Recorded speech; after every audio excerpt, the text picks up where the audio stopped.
The overall goal of this protocol is to purify a native macromolecular complex of suitable quality for biophysical studies. This protocol serves not only as a way to purify a complex, but as a detailed guide to assessing the structural quality of the sample during purification. The main advantage of this protocol is that it allows one to purify a native assembly under near physiological buffer conditions, simply and rapidly, so as to ensure compositional homogeneity.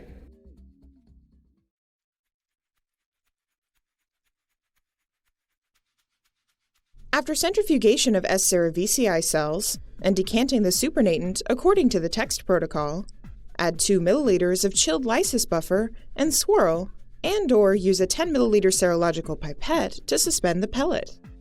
Transfer the cell suspension into an empty 50 milliliter conical polypropylene centrifuge tube kept on ice.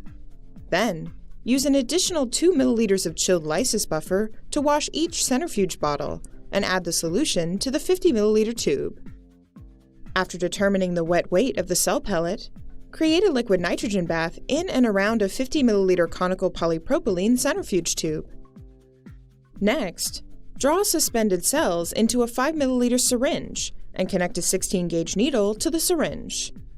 Then, freeze the cell suspension by passing it through the syringe and needle into the bath at a rate of approximately 1 milliliter per minute to generate droplets.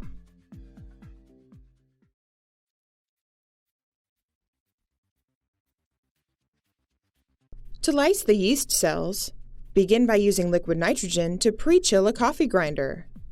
Then, add up to 40 grams of yeast cells and grind for 25 seconds, repeating